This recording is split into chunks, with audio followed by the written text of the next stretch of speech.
666. Saudi Arabia is conducting its very own Wilson Olympics. Growing up, every 4th of July, my parents would invite neighbors and friends to come over for hamburgers and hot dogs. And the much ballyhooed Wilson Olympics, which was really just a hodgepodge of games, some real, some made up. And for a kid, but also I think for the adults, it was a highlight of every summer and a source of bragging rights throughout the year. So it's really a fond memory, and it's a great idea. But similar to the Wilson Olympics, the 22 Saudi Games will take place from March 10th to 20th in Riyadh. Now, this is the first edition of this multi-sport competition overseen by the Saudi Arabian Olympic and Paralympic Committee, which is kind of cool. They're doing both of these together. More than 6,000 athletes are set to participate in 45 sports, which, this is the part I love, were selected on the basis of their popularity. So this is Wilson Olympics Redux. I don't have copyrights on this, but I think there was something going on here. The chosen sports are, and bear with me, are archery, athletics, badminton, 5-on-5 and 3-on-3 basketball. Lucian, we may want to consider this. Beach volleyball, billiards, bowling, boxing, camel racing, chess, road cycling, equestrian in the form of endurance jumping, electronic games, fencing, football, golf, gymnastics, handball, rowing, judo, jiu-jitsu, karate, kickboxing, Muay Thai boxing, shooting, sports climbing, skateboarding, squash, swimming, table tennis, taekwondo, tennis, triathlon, volleyball, water polo, weightlifting, wrestling, paddling, karting, sambo, aikido, wushu, and balut, which is a traditional card game, which I love. So again, this is by popular acclaim. These are the sports that are in the Saudi Games.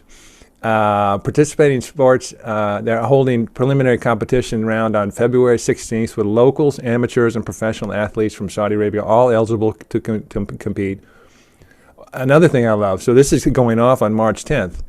Anyone interested in participating has until February 13th to sign up. So, I mean, this is truly a games for the people. I mean, if you want to join in and sign up and compete, you can do it. Prize money is set to reach up to $26,000. The Wilson Olympics, I think, well, maybe it was an extra slice of watermelon. Smaller for the yeah, sorry. And that watermelon was great in July. But opening ceremony take place at the King Fahd International Stadium in Riyadh. I love this. This is truly participation and joy of sports, and just a great story. That is a really cool story. David, please feel free to weigh in. No, I disagree. I mean, it's another step in the right direction. Yeah. In the book, I tried to provide leading indicators as to where Saudi Arabia was going socially, economically, and politically. I don't claim that I have a crystal ball, so I can draw several possible scenarios and then put out indicators which would give you an idea as to which way things are going.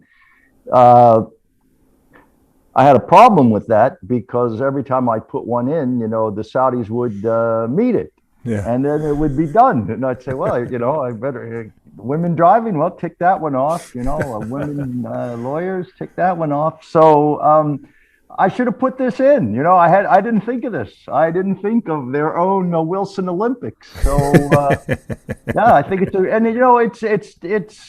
interesting in that it is different enough from the real Olympics to get attention. It's not just a wannabe follow-on to something that's already been done. It's a new and interesting idea. So Yeah. good for them.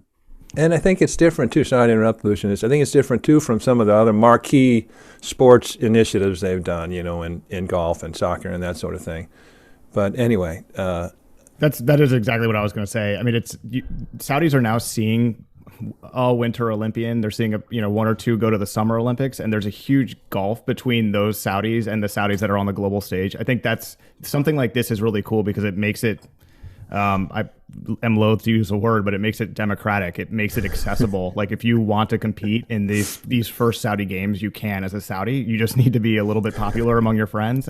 I just think that's really That's a really cool story. Count me in for the next Wilson Olympics, by the way. I don't know what my Absolutely. specialty will be, but I want to be there. Well- Especially if you're paying in watermelon. I'm in. It's the watermelon is the coin of the realm. Yeah. If we may include balut. You know, first we have to learn how to play it, but that would be a good addition. That's very popular in Saudi Arabia. Yeah, I'm It's sure. widely played there. So I'm sure there'll be plenty of contestants for that.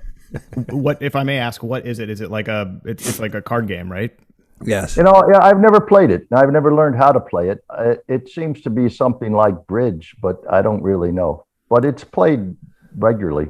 A lot of people play it. My little understanding of it is it's akin to bridge, and I guess it was brought to the Hijaz by Indian immigrants during the Ottoman Empire, and it became very popular. But yes, obviously, if it was voted into the Saudi games, it's clearly very popular.